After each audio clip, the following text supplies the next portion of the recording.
नमस्कार छात्र, हम बात करेंगे इस वीडियो में एनालॉजी के एक ऐसे प्रश्न की जो लगातार हर शिफ्ट में प्रश्न यहाँ से 1 से 2 बनते हैं। तो चलिए शुरुआत करते हैं इन प्रश्नों को किस तरीके से आप अपने एग्जाम हॉल में कह सकते हैं।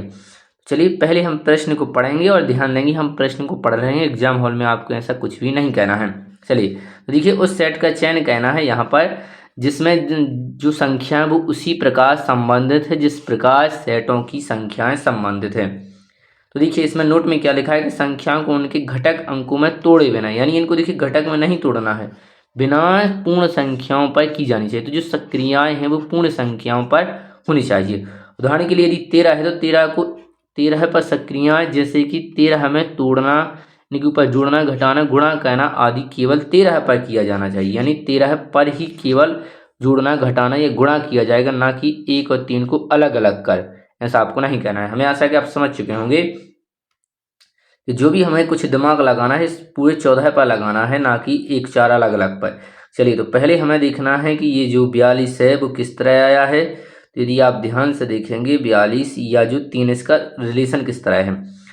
तो देखिए यहाँ पर यदि आप बात करें तो देखिए यहाँ पर यदि आपने 14 का भाग जैसी 42 में दिया होगा तो ये 3 इस तरह आया है। इस तरह यहाँ पर चेक करेंगे कि 12 का भाग जैसी आपने 60 में दिया है तो देखिए 5 आया है।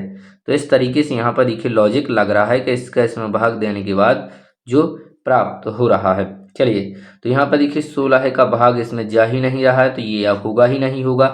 जिसमें भाग जाना चाहिए जितनी बार उतने वहाँ पर लिखे हों। देखिए 16 का भाग 39 में 3 बार जाता है, हाँ ये हो सकता है। और देखेंगे 15 का भाग जाता है 3 बार, लेकिन यहाँ पर 4 लिखा, ये गलत होगा। 11 का भाग जाता है 5 बार, लेकिन यहाँ पर 6 लिखा, ये भी गलत होगा। तो करेक्ट आंसर क्या होगा, जो ऑप्शन बी है वो देखिए यहाँ पर होगा। तो अलग अलग टाइप से अलग अलग यहाँ पर बन सकते हैं पैटर्न। जितने प्रश्न आप इस तरह के लगा सकें आपके लिए उतना ही सही होगा। चलिए बात करते हैं दूसरे प्रश्न की, वो देखते हैं कि उसमें किस तरह का पैटर्न यहाँ पर लगा हुआ है। ये रहा देखिए आपके सामने दूसरा प्रश्न, जिसमें अब हम डायरेक्ट यहाँ पर लगाएंगे लॉजिक। इसको पढ़ने की कोई भी आवश्यकता नहीं है। देखिए तो हम देखेंगे कि यहाँ पर जो 66 है वो किस तरह आया है। यदि आप 66 को ध्यान से देखेंगे तो यहाँ पर, और 35 को देखिए कि 135 कैसे आ रहा है, और फिर ये 61 किस तरह बना है, और ये यहाँ पर देखिए 100 किस तरह बना है। तो यदि आप ध्यान से देखेंगे तो देखिए आपको जब भी संख्या बढ़ रही हो तो आप इसमें गुणा ही का दिमाग लगाएंगे, और तो लगाएंगे नहीं क्योंकि संख्या बढ़ रही है।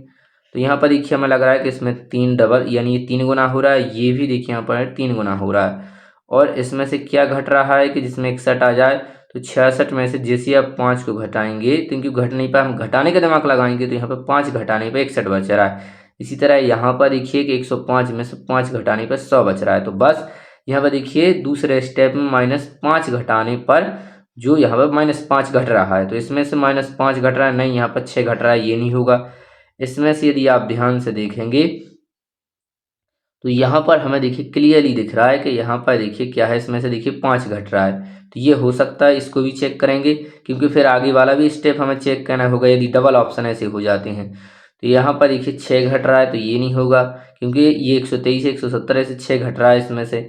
यहाँ पर देखिए 5 1 6, यहाँ पर भी देखिए 6 घट रहा है, जबकि केवल इसी में से केवल 5 घट रहा है यहाँ पर, जिसमें ये आए हैं इनमें से यहाँ पर ये देखिए 5 घट रहे हैं। तो इस आगे हमें चेक करने की आवश्यकता नहीं क्योंकि ऑप्शन अकेला ही बी बचा है। तो यही क्या हो जाएगा यहाँ पर देखिए करेक्ट आंसर। देखिए जो 3 गुना है ये भी देखिए यहीं पर हो रहा है, जबकि इस सब में यहीं से आपको देखिए पीछे से ऑप्शनों को अधिकतर चेक करना स्टार्ट करना है क्योंकि वो आगे से तो सेम रखता है। यदि आप सभी का आप गुणा करेंगे तो आगे से सभी का यहाँ पर देखिए 3 गुना इतना ही आएगा, लेकिन वो पीछे कहता है। तो आपको एग्जाम हॉल में अधिकतर क्या कहना है कि पीछे से ऑप्शनों को यहाँ पर चेक करना है, जिससे आपके समय की क्या हो, बचत हो सके। तो चलिए यहाँ पर अब हम बात करते हैं अगले वाले प्रश्न की, और ये जो प्रश्न हमने रखा है वो आपके लिए रखा है, ना कि हम कहने वाले।